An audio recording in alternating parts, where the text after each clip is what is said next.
हमारी पृथ्वी करीब 1,88,000 kilometre per hour की रफ्तार से सूरज की परिक्रमा कर रही है और हमारा सूरज भी पृथ्वी और सभी ग्रहों, उपग्रहों और एंटायर सोलर सिस्टम को लेकर करीब 8,28,000 किलोमीटर पर आवर की रफ्तार से हमारी गैलेक्सी मिल्की वे के सेंटर की परिक्रमा कर रहा है।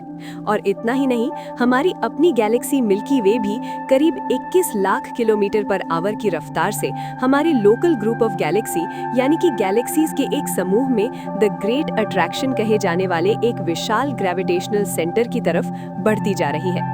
यानी कि इस ब्रह्मांड में सब कुछ चलित है, कुछ भी स्थिर नहीं है, हर चीज अपनी जगह से स्थलांतर करती रहती है, इवन ब्लैक होल्स भी। तो अब प्रश्न है कि क्या ये सभी चीजें जिस ब्रह्मांड में मौजूद है वो ब्रह्मांड भी घूम रहा है, क्या वो भी परिक्रमा कर रहा है?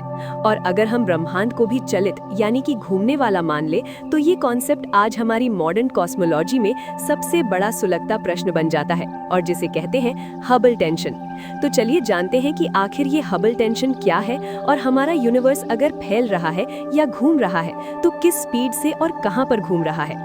आज की ये वीडियो बहुत इन्फॉर्मेटिव होने वाली है दोस्तों, तो बने रहें आर के हिंदी ज्ञान के साथ। मैं हूं पूनम, आप हैं एक साइंटिफिक चैनल आर के हिंदी ज्ञान पर, और अगर आप यहाँ पर नए हैं तो हमें सब्सक्राइब जरूर करें, बिकॉज इस दुनिया में नॉलेज इज एवरीथिंग। अभी तक की हमारी समझ ये कहती है कि हमारा ब्रह्मांड हर एक दिशा में एक समान रूप से फैलता जा रहा है। हमने किए भौतिक और खगोलीय अवलोकन भी इसी बात की पुष्टि करते हैं। लेकिन हमारे ब्रह्मांड का ये मॉडल मॉडर्न कॉस्मोलॉजी की एक मिस्ट्री को सॉल्व नहीं कर पाता है, जिसे हबल टेंशन कहते हैं। जैसे कि नाम से ही पता चल जाता है कि ये नाम मशहूर खगोल शास्त्री एडविन हबल के नाम से रखा गया है, जिन्होंने साल 1929 में एक्सपेरिमेंट करके दुनिया को ये बताया था कि हमारा ब्रह्मांड हर एक दिशा में फैलता जा रहा है। और ब्रह्मांड के विस्तार के इस मापन के लिए एडविन हबल ने हबल कांस्टेंट नाम की एक वैल्यू दुनिया के सामने रखी।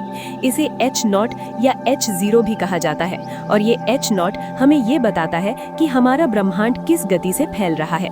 इसे हम दो तरीके से नाप सकते हैं, एक है कॉस्मिक डिस्टेंस लेडल और दूसरा कॉस्मिक माइक्रोवेव बैकग्राउंड। और हमारी सामान्य समझ तो यही कहती है कि अगर ब्रह्मांड समान रूप से हर एक दिशा में फैलता जा रहा है तो फिजिक्स के हर एक नियम ब्रह्मांड के हर कोने में इक्वली काम करते होने चाहिए।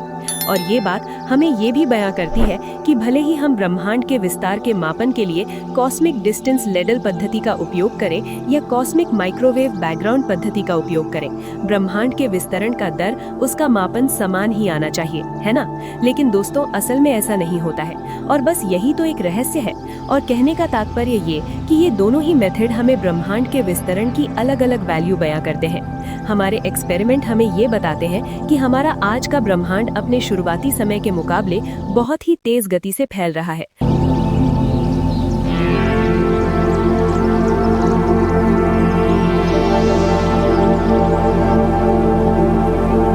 और गुजरते वक्त के साथ इसकी स्पीड लगातार बढ़ती ही जा रही है।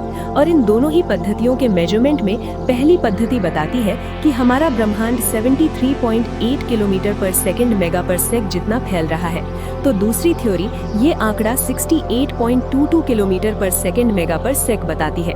दोनों में करीब 10% का फर्क है, और ये फर्क बहुत बड़ा माना जाता है, यूनिवर्स के संदर्भ में बहुत ही बड़ा है, ऐसा मान लो, क्योंकि ये फर्क 5 सिग्मा स्टैटिस्टिक्स थ्रेशोल्ड से भी बड़ा है, जिसका उपयोग करके वैज्ञानिक ये नापते हैं कि कोई डेटा, कोई रिजल्ट रैंडमली तो नहीं मिल रहा है ना।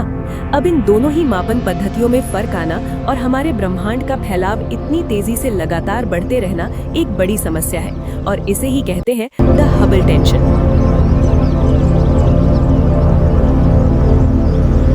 अब लाखों रुपए का सवाल ये पैदा होता है दोस्तों कि इन दोनों ही मापन पद्धतियों में इतना बड़ा फर्क आखिर कैसे आता है। और ऐसे में ऐसा हो सकता है कि कोई रहस्यमय पार्टिकल, रहस्यमय कण हो जो ब्रह्मांड के इस फैलाव के लिए जिम्मेदार हो। कई वैज्ञानिक इसके लिए डार्क एनर्जी और डार्क मैटर को जिम्मेदार ठहराते हैं, लेकिन अब तक हम इन दोनों को ही ठीक से समझ भी नहीं पाए हैं। और अभी तक हमारे पास ऐसा कोई मॉडल नहीं था जो ये साबित कर सके कि आखिर ऐसा कैसे हो रहा है। इसलिए हमें एक ऐसे मॉडल की आवश्यकता थी जो इन दोनों ही नापन पद्धतियों का डिफरेंशिएशन मैच कर सके। और इसके मद्देनजर पिछले मार्च महीने में monthly notice of the royal astronomical society ने स्पिनिंग यूनिवर्स यानी कि घूमने वाले ब्रह्मांड नाम का एक मॉडल प्रस्तुत किया। और ये मॉडल हबल टेंशन के प्रॉब्लम को सॉल्व कर देता है। हालांकि इस मॉडल का विचार भी नया नहीं है। साल 1949 में कुट गोडेल ने review of the modern physics journal में इस मॉडल को पेश किया था और इसे स्टीफन हॉकिंग्स जैसे कई बड़े वैज्ञानिकों ने एक्सप्लोर भी किया था। और ये मॉडल हमें ये बताता है कि खुद ब्रह्मांड भी स्पिन कर रहा है।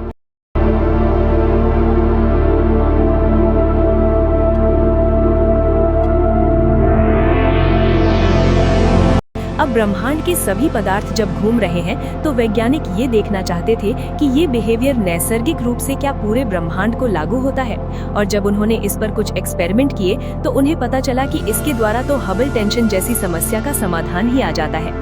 और ये मॉडल कई सारे सवालों के जवाब देता है। जैसे कि ये मॉडल एक बात कहता है कि हमारा ब्रह्मांड 500 अरब वर्ष में एक बार रोटेट करता है। मतलब कि उसकी रोटेटिंग स्पीड से ये जाना कि इसे पूरा रोटेट करने में 500 बिलियन साल लग जाएंगे। ब्रह्मांड का ये चक्दौर इतना धीमा है। इनफैक्ट हमारे परिप्रेक्ष्य में ये धीमा नहीं है, लेकिन ब्रह्मांड के परिप्रेक्ष्य में धीमा है।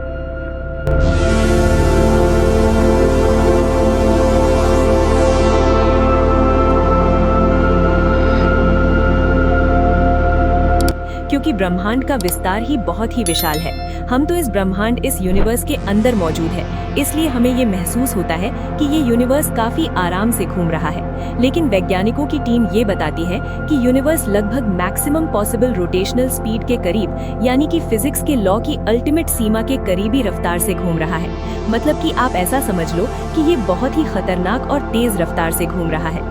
अब दोस्तों, हमारा ब्रह्मांड अगर खुद रोटेट कर रहा है और इतनी भयानक स्पीड से रोटेट कर रहा है तो एक प्रश्न खड़ा होता है कि ऐसी कौन सी फोर्स है जो खुद यूनिवर्स को रोटेट करने के लिए मजबूर कर रही है। और इस पर एक बहुत ही बड़ी हाइपोथेसिस ये कहती है कि हमारा इतना बड़ा यूनिवर्स शायद किसी दूसरे बड़े से यूनिवर्स के ब्लैक होल के केंद्र में स्थित हो, क्योंकि ब्लैक होल्स भी लगभग फिजिक्स की मैक्सिमम स्पीड से रोटेट करते हैं। हालांकि ये मॉडल किसी भी फिजिक्स के नियम का उल्लंघन नहीं करता है, जो कि हमारे ब्रह्मांड को बने हुए अभी 14 अरब साल से भी कम समय हुआ है। इसलिए उसका एक रोटेशन खत्म होने में भी अभी बहुत सारा टाइम बाकी है।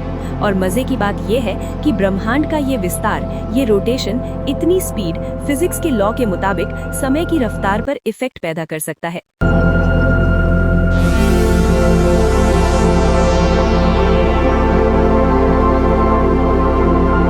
आज हमने ये जाना कि हमारा ब्रह्मांड अपनी ही धुरी पर स्पिन कर रहा है, बस हमें ये नहीं मालूम कि ये कैसे हो रहा है। और इसे जानने के लिए हमारे वैज्ञानिक अगला कदम एक पावरफुल कंप्यूटर मॉडल बनाने की ओर बढ़ा रहे हैं,